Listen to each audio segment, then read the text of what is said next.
You didn't win. But you were one of the first major party nominees for Congress. And I hope that was just the beginning. I hope you're back in there, and I believe in time you can become the first Muslim ever to serve in the U.S. Congress. And that would be a great day for America. I mean, how about first Muslim and South Asian? Because there are a lot of South Asians sitting here. I was born in India, and I grew up in Pakistan. I've spent more time in America, so I'm more American than anything else. But, you know, they will begin to see Muslims close up as human beings instead of as stereotypes. So stay with it, Saeed. All right. And Diane, I enjoyed your comments very much.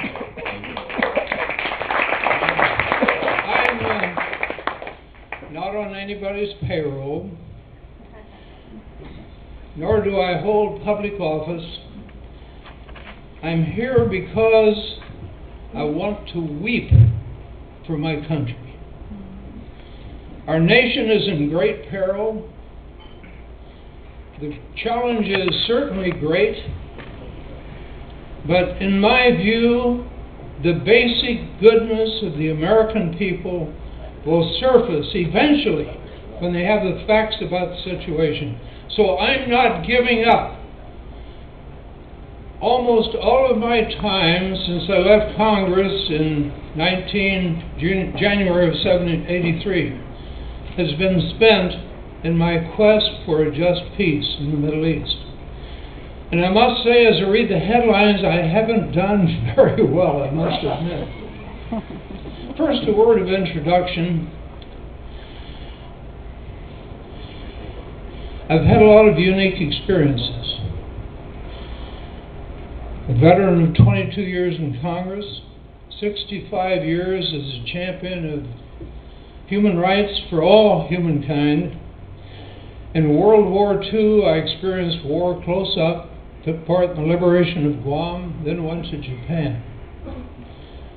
And a few days after I arrived there, I borrowed a Jeep and drove to Nagasaki and walked through the rubble, just a little bit of rubble that remained, of an immense progressive city where more than 60,000 human beings were incinerated by a single bomb. I deplore anti-Semitism and any other form of bigotry.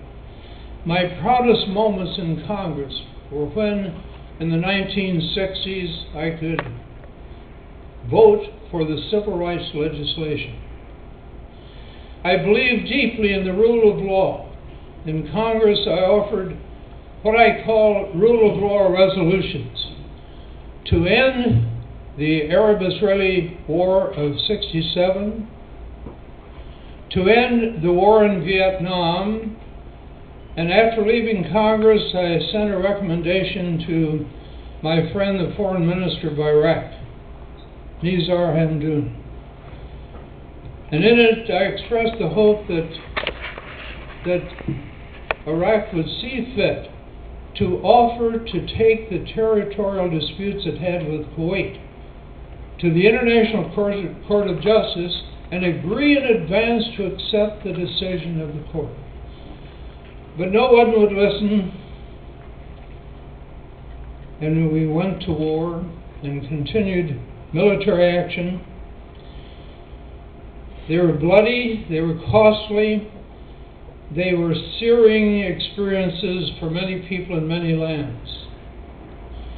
Now America is bogged down in two guerrilla wars, wars of our making. We forget that guerrilla wars, the guerrillas almost always win. Not the organized, mighty, high-tech armies, but the guerrillas that seize opportunities and make great use of them. Fundamental questions go unanswered. Why did we invade Iraq? Iraq had nothing to do with 9/11.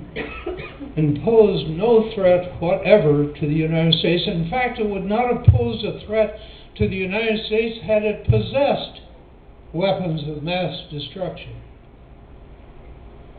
Another why. Why was America the target of terrorists on 9/11? To my knowledge, our government has never tried to find the answer to that vital question. Were there deeply felt grievances that were left unattended? Did America do something that provoked fiery retribution? Foreigners now see us as an imperial nation, bent on the military domination of the Middle East and beyond. Our acts of war have torn two nations literally asunder.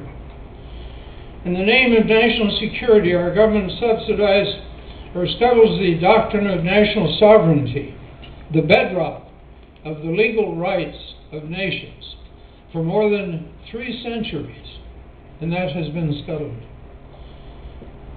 Our government no longer reserves war as the act of ultimate nature, to be reserved to the very end after all other options have been disposed.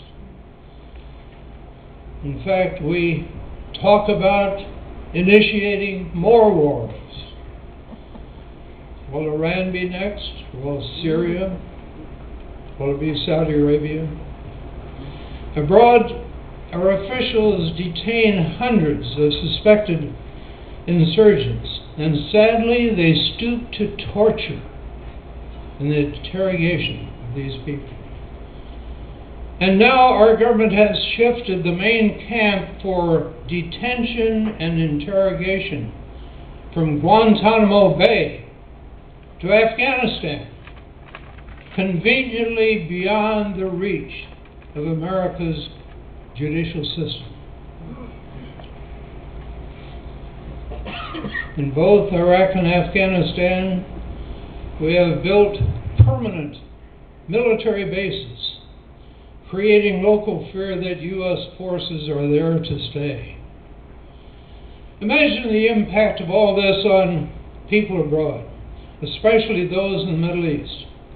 To them, the U.S. government emerges as the latest imperial power.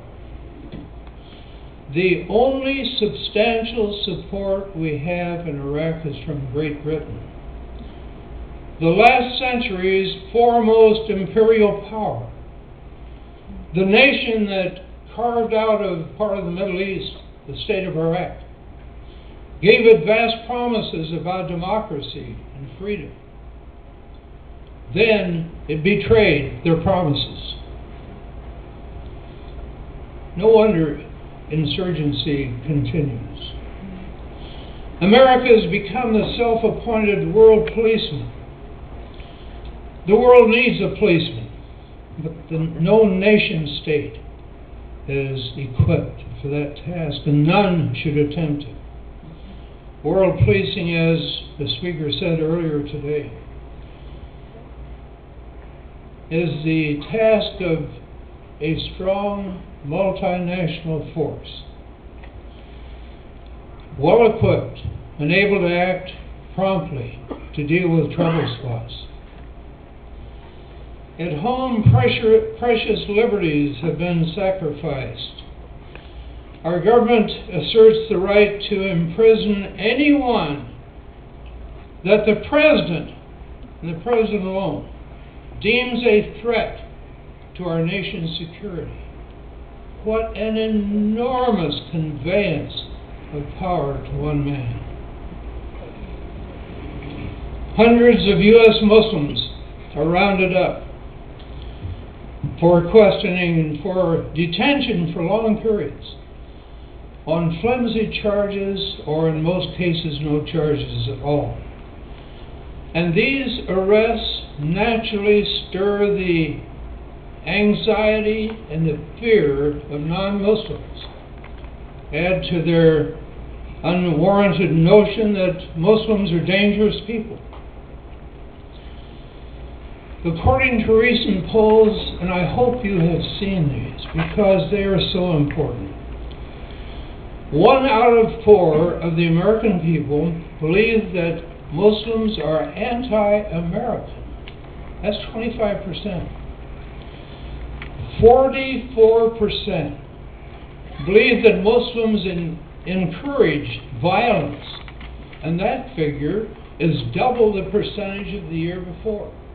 It's up to 44%, almost a majority. And 46% of Americans believe that the civil liberties of U.S. Muslims should be curtailed. A Protestant clergyman, an Episcopalian, wrote a letter to me the other day in which he said that all U.S. Muslims should be evicted from the country. He was serious.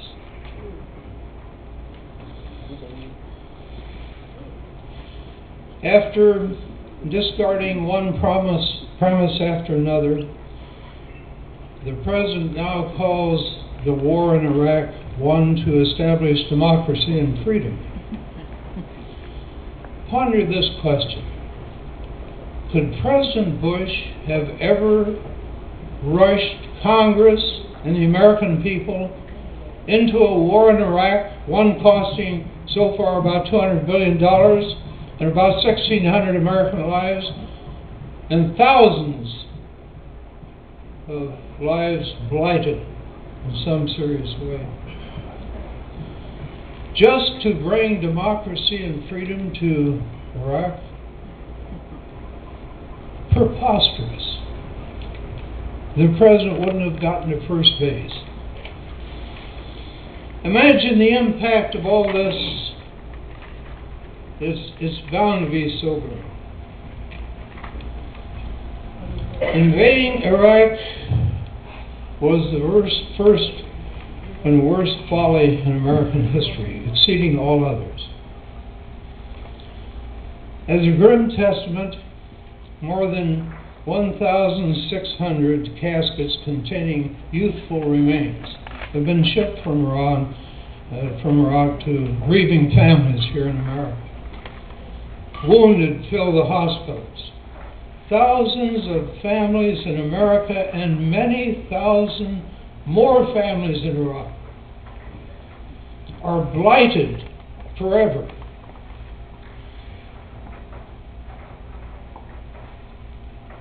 At the end of the Gulf War, an incident occurred that that you can cite as one of the reasons why the Iraqi people don't trust our intentions. The first President Bush urged the Iraqis to have an uprising and overthrow Saddam Hussein. Maybe you remember that. And this prompted an uprising, a very strong one. But the U.S. publicly refused to do anything to help. After inspiring the uprising, we said, hands off for us. And as a result, Saddam Hussein used gunships that we authorized him to use to slaughter dissidents by the hundreds. And for a decade earlier, U.S. fighter planes enforced severe sanctions that led to immense civilian suffering, including the death of at least 500,000 Iraqi infants. Another reason why there is distrust. And beginning with the shock and wave assault that left much of Baghdad in rubble, and the great historic city of Fallujah later on in rubble. These assaults must have an enduring impact on the lives and future actions and attitudes of the Iraqi people. I use plain language today. I say things that you may not like, But in these perilous times, I feel that I must speak the truth as I know it to be. America was once revered worldwide. Yes, worldwide, and especially in the Middle East. And now we are reviled worldwide. From being revered to reviled. And the American people seem unaware of this grim reality. We also ignore the dangerous reality that Middle East policy is not designed by U.S. officials. It is the creation of two religious communities here in America, communities that have attained great political power.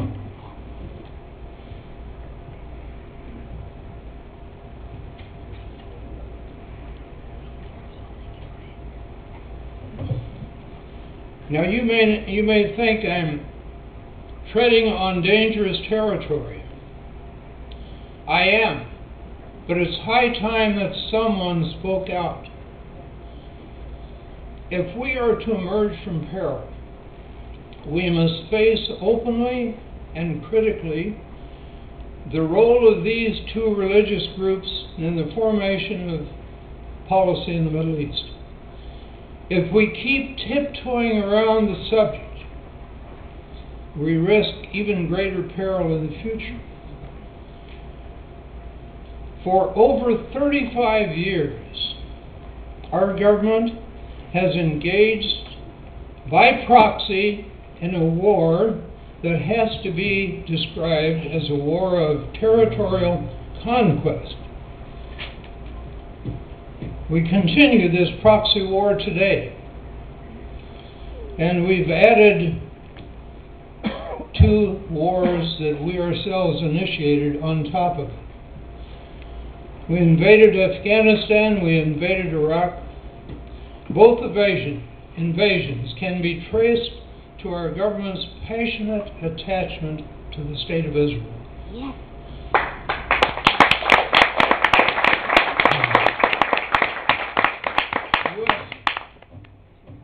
This group is enormous. It consists probably of over 70 million Americans. Without this group's support, George Bush would never have been re-elected in 2004. The groups make strange bedfellows. Jewish doctrine makes no mention of Jesus Christ. And Christian fundamentalists predict the destruction or conversion to Christianity of all Jews the moment Jesus Christ returns to earth.